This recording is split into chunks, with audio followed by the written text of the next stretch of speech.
I believe in miracles. Don't say people. I'm doing business here, man. I don't want anybody tells you words and ideas can change the world. Pay no attention to that man behind the curtain. 90% of what you're saying ain't coming out of your mouth. From failing, you learn. From success, not so much. Keep moving forward.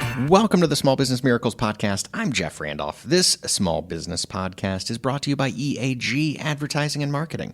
We're going to talk about marketing, and we're also here to celebrate entrepreneurs.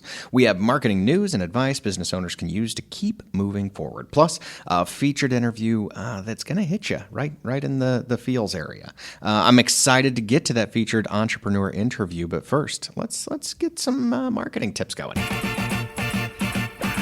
I'm joined right now by Paul Sage. Paul Sage is a marketing director at EAG Advertising and Marketing. Paul, welcome. This is your first time on the podcast. First time. Man, not the last. I'll guarantee you that. I hope not. No. I love the microphone. The microphone loves you. Let's Thank be you. honest. The Yes. microphone loves you. This is a portion of our show where we talk tips for business owners, and there's this tendency, I think, as business owners to look at what the giant brands are doing and say, hey, we're going to do that. We're gonna go there. We're going to do exactly what they do. Is that a thing we can do anymore, or is that just a bad idea at this point? For the most part, a bad idea, because what giant brands do is they spend a lot of money typically to go to a very broad audience. And what small businesses do is typically they don't have the money and they don't have as broad an audience, at least in terms of geography, often in times in terms of what business they represent and who their customers are. Of course, at EAG, a lot of our clients are business-to-business customers, and they're not selling something that has a retail store or an online website where everybody wants to buy it. They're selling a unique product or service that's geared toward only certain businesses. So the idea is not to do what the big guys do. You're not going to be on television, often not on radio or in mass print. You're going to be in very specialized digital advertising, and you're going to be doing events and special communications to a select base of customers that are going to want to listen to what you're saying and are going to have special needs and speak a language that you can speak to them that's unique to their industry. So there's so much going on in what we just said. Like there's a lot to unpack there. That's I can't just look at Amazon and say, hey, they do all of this, and you don't know what Amazon is doing at a trade show. Most of us don't know what Amazon is doing at a trade show. Correct. So we don't necessarily have that background to look on. But we also don't have Amazon's, what do they call it? Budget. Correct. Like we don't have a budget that we could work with like the big guys. So yeah, you do have to be more specialized and more focused on here's what's going to work for me. And that gives you those unique advantages. You can be local. You can speak a very specific language, both locally and industrially, that the big guys never can because they're trying to appeal to too many people. And I think I may have even noticed that when a bigger player tries to have that local flavor, where they say, we're here in your local neighborhood, we're your neighborhood choice or whatever, Right. and you just know they're not. It becomes a your name here. They're going to substitute a name of a Seattle suburb for a Kansas City suburb. Well, it doesn't ring true. Especially when the people doing the advertising are from somewhere entirely different and say, let's see, well, there's an E on that. I wonder how they pronounce it. And they just totally get the name of the suburb wrong. Correct. That's my favorite. And they don't, they hear cliches or something and try to apply those to your local market. They don't work. And your customers are going to sniff that out very quickly. Yeah, that local aspect. The local. Genuine. You get the chance to be genuine because you are genuine and because your customers and the people in your community know you. Yeah. So is it? I mean, we wouldn't say it's a bad idea to follow the example of what a big brand or big advertiser is doing all the time. Like there are some good ideas out there. We can. There are definitely things we could pick up from them. Absolutely. But it's not your core. I think that's one of the arguments you're making. There are best practices in all of the digital analytics and all of the audience reach that will help you not waste your money and help you target that audience even better than before.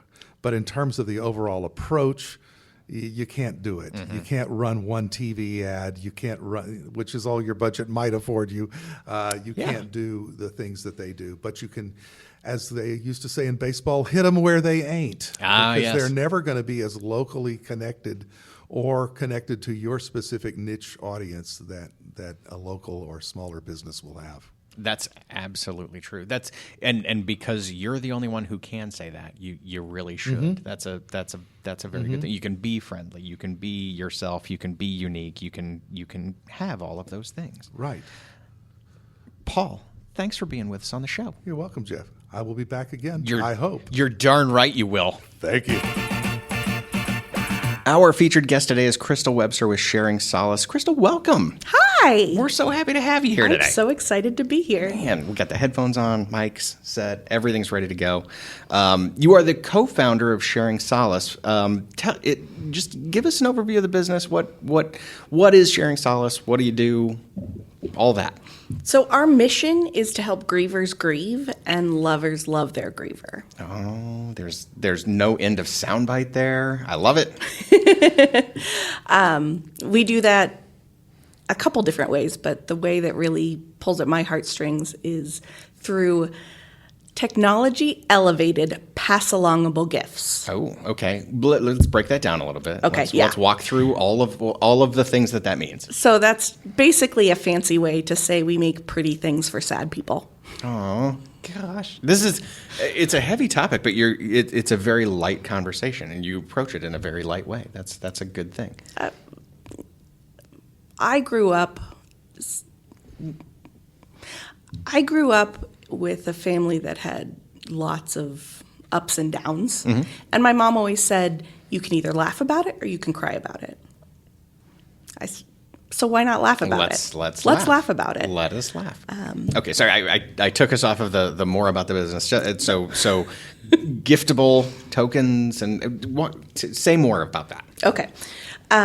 So really our flagship piece is a locket and a token set. And the idea, one is a necklace, the other is a keychain. They work the exact same way. The idea is that you keep them near your heart as long as it brings you comfort. When it no longer brings you that same comfort, it symbolizes that you're ready to release that super debilitating, all-consuming grief. Now, you never get over your grief. Right. No matter who says you do, it's a bunch of BS. It's still there. It's still there. Yeah. You just learn to carry it better. But when you're ready to release that all-consuming grief, that's when you take out the middle token. You put that middle token into a new locket, and you pass it on to somebody else as a way to share some support with them. Wow.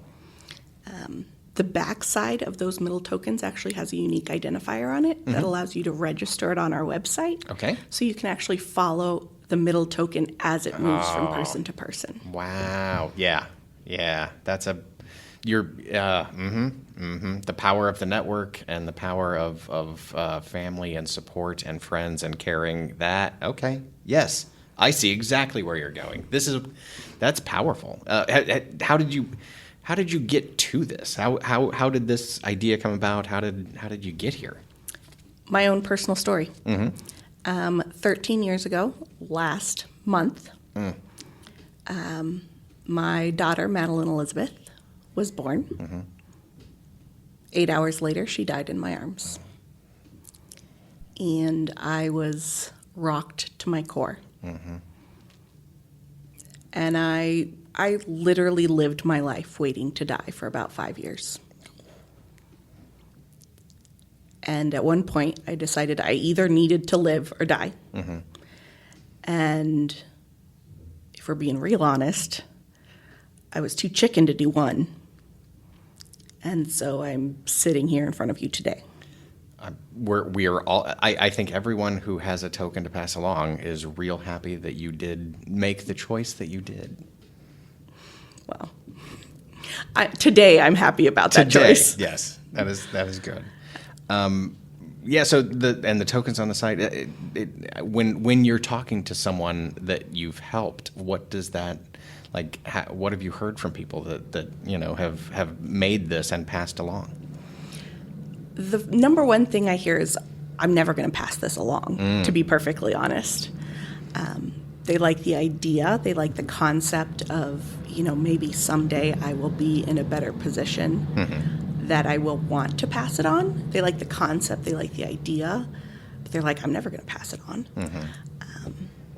But I have seen several people pass them on. And they're in a better place. Yeah.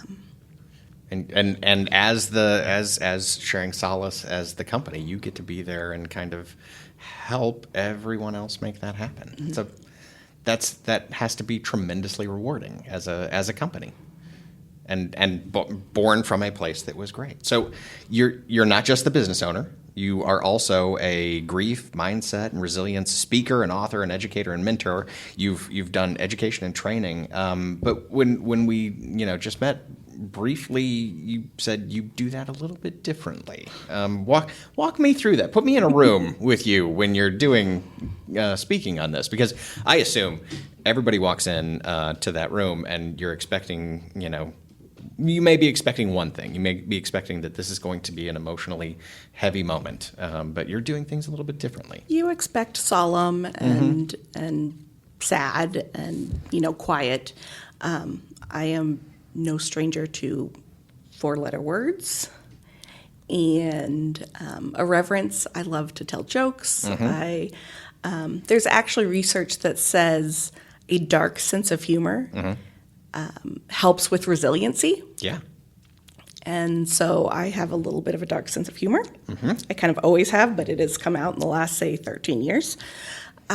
Now it's a professional dark sense of humor. Right, like yes. You're doing it for professional reasons now. Right. And again, growing up, my mom said, you're either going to laugh about it or you're going to cry about it. So let's laugh about it. And so, yes, we do cry. Yeah. Because that's the nature of the beast. Sure. But if we can laugh about it from time to time, let's do that too. And sometimes that happens in the same sentence. Yeah. And that's fine. And there's hugs and there's high fives and there's, all kinds of good things that happen in our room together. I agree. I also think that, when the topic is serious, the jokes that when the appropriate or sometimes inappropriate joke shows up, it's that much more hilarious because everyone there is ready for levity in some way. And so they anxiously and eagerly participate in that joke where, normally it's a dad joke or whatever, and it's not hilarious. And not that dad jokes aren't hilarious, because I will stand by all of my dad jokes for all time. So yeah, irreverence and just kind of showing some of the levity there. That's a great approach. I think people will really appreciate that. I think so too. What's the favorite topic to talk about? Journaling, actually. I was going to ask a question about journaling because it's kind of like journaling for the non-journaler or accounting for non-accountants or whatever. It's my two favorite topics. I know you're trying to find gratitude in 6 minutes a day, and is that I assume that's for everyone. I don't know. Like I think we all know journaling is supposed to do something for me, but I don't know if I'm exactly sure what it's supposed to do. So I think I'd be afraid to do it wrong. Tell me, what should I be doing in those 6 minutes a day? What is the purpose of it? What should I get out of that? First of all, I don't think that you can do journaling wrong. Oh, even better. If you find benefit from it, then you're doing it right. The very first thing that I started to do when I decided I was going to start living and quit dying was journaling. Okay. And I literally spent 6 minutes a day. And I would write down 3 things that I was grateful for that day. Okay. And 3 things that I did right that day. Oh. And that was it. Positive, yeah. Okay. And 3 and 3 make 6. Yeah. And it took me less than a minute to write down, once I got good at it. Right. And I would try to just focus on the last 24 hours, too, to stay present. Right. Which is also part of mindset and resilience and all that good stuff. And I call it bullet point journaling. And literally, my journal entries would be 2 inches long. And that That's all I would do. For those of us who overthink literally everything in our world, hands up, all those who feel this way. How much am I looking back at all of those entries day by day and going, gosh, I'm terrible at this. I'm using the same, first one every time. Shouldn't I be better at?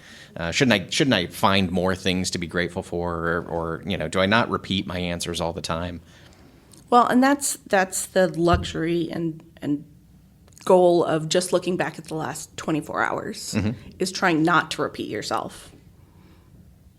Because honestly, I'm always grateful for the clothes on my back and, the car that got me here this morning and the roof over my head. And there are 3 things right there. Yeah. I'm grateful for those every single day. What I'm not grateful for every day, because it doesn't happen every day, is the stranger that held the door open for me, or the really good cup of coffee that I got to have. Yeah. Or the great sale at Target I found. Oh, yes. Stuff like that. Super material stuff is A-okay. It doesn't have to be like life-changing, from the sky, wonderful stuff. Enough to change your mindset, enough to help you focus on the good and not focus on some of the negative things and get you into a negative self-talk spiral of some kind. And same with the things you did right that day. I found, especially in the depths of my grief, is I would berate myself for everything. Everything. I didn't get out of bed before noon. Yeah. I didn't brush my teeth. I should have taken a shower. I should have done this. So if I brushed my teeth that day, it went on my list. If I can berate myself for it, I can pat myself on the back for it too. Yeah. Oh. Okay, so yes, perhaps journaling is for everyone, and I don't need to overthink that. I like that. This is a pretty good approach. Now, will I do it? That's the real question. That's the question.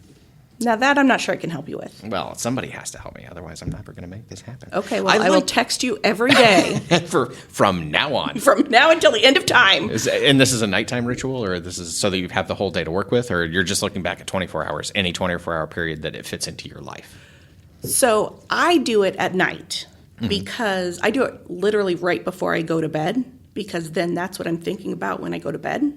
Oh, yeah. And I sleep better. Oh, yeah. And also, do it whenever you're going to do it. Yeah. I am that way about exercise, that if I don't do it at 5 a.m., I'm not going to do it the rest of the day. Yep. So, yeah, as long as you find your place. Let me kind of come back to the company for a minute, and you're helping a lot of people. You're helping move them forward, and you've got the topic of finding purpose in your pain, where tragedy happens, and it can be truly debilitating to people. Not getting out of bed before noon, or not brushing your teeth, and then feeling bad about not brushing your teeth. It may seem as though there's no meaning, or no reason, or no logic, and there's nothing that is part of that is there is no purpose in that pain. How do you find meaning where none of that seems to exist? How do you find meaning? One of my favorite quotes is, everything happens, you find the reason. Not everything happens for a reason.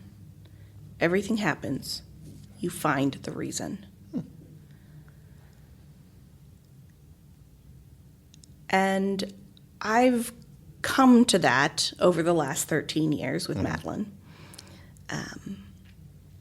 And I think that that's something you're always working towards. And I know, obviously, my story is the loss of a child, an infant, infertility. We can, I could laundry list you all the things. And the loss of a spouse is not just the loss of a spouse. Right. Or the loss of your pet is not just the loss of your pet. There are dozens of things that you lose when you lose one thing. Right. Right. I think you need to always kind of be looking for that purpose. But especially in my situation, in my story, I think parents think that they need to start a 5K Or, Oh, yeah. you know, I'll create a foundation. I'll create a and, foundation. yeah. I'll do a 5K. I'll start a golf tournament. I'll, you know, big, grandiose things. It doesn't have to be that. It just has to speak to your heart. And so that's what I find, and that's kind of what I speak to in that, is find something that is meaningful to you. Yeah, yeah. Madeline never played golf. I picked up a golf club once, maybe, at Top Golf because everybody else was doing Because it. everybody else said, Yeah. let's get a golf club. Yeah. You know, that never really spoke to me. I like that though, because it seems so much more approachable for everyone. It's something that everyone could do. You can grab a token. You can, you know, you can pass that along to somebody else. And I think there's a lot too.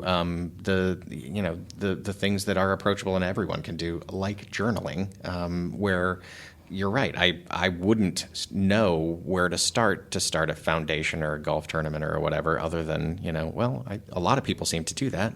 I'm sure I could do it if it made sense at all in my context. But, you know, even if we're, you know, journaling or getting, you know, through our pain just in our own daily life, that's a win. That's a real win, and it's approachable to everybody.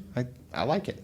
I mean, and if those things speak to your heart, then you know, Do go that. to the moon. Yes, whatever Do whatever capable of. that is, do that. If it doesn't speak to you, don't feel pressure. Don't should on yourself to do that.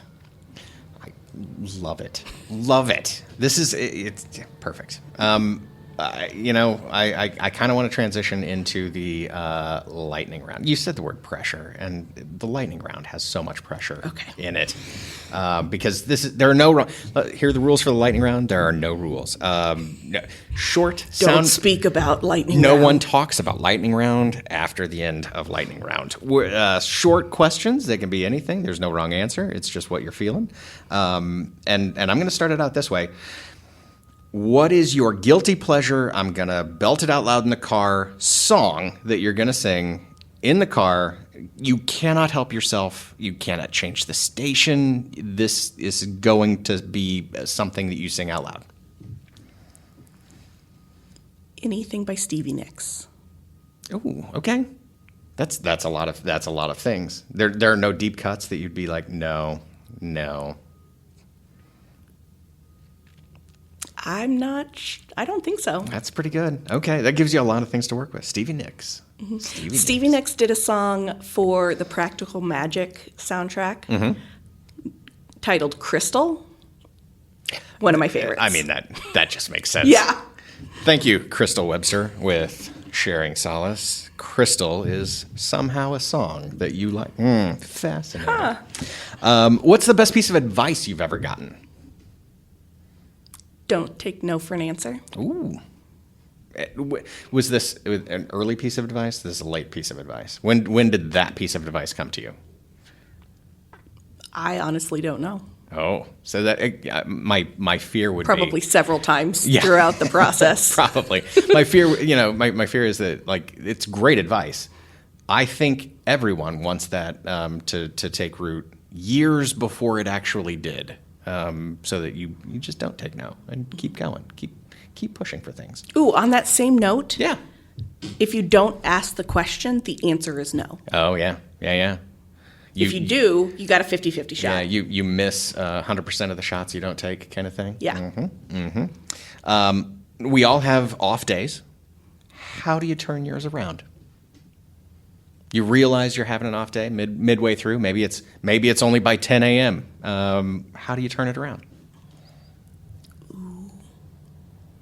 Sometimes I will just, I call them long sodas. I go to Quick Trip because Quick Trip is the best. Yeah. Get the biggest Diet Coke they have. Okay. And just drive around until it's gone. Oh, nice. Oh, and drive around and do it. So Yeah. it's the combo. It's the interesting. Or sometimes I'll go to the park and just sit and watch the trees or the lake or whatever. Mindfully devour a giant soda. Yeah. Love it. I personally am going to probably go toward the styrofoam container so that it stays cold just a little bit longer. But mine doesn't last that long. That's good. I'm going to give a blank check to Sharing Solace. What would you do with that blank check? Ooh. Work on one of my 3 projects right now that I can't speak about because I have NDAs. That's good content for the podcast.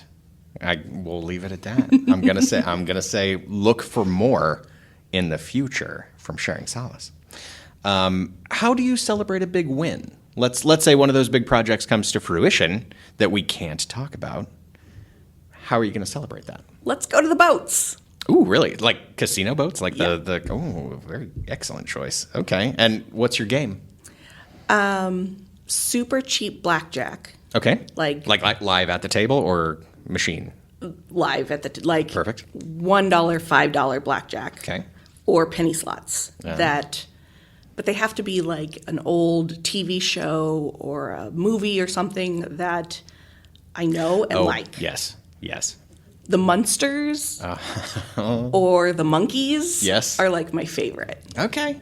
I want the Mickey Dolenz triple spin for the win. Yeah. That's excellent. Okay. Yeah. Let's see. Let's wrap it up then. Where can people find you?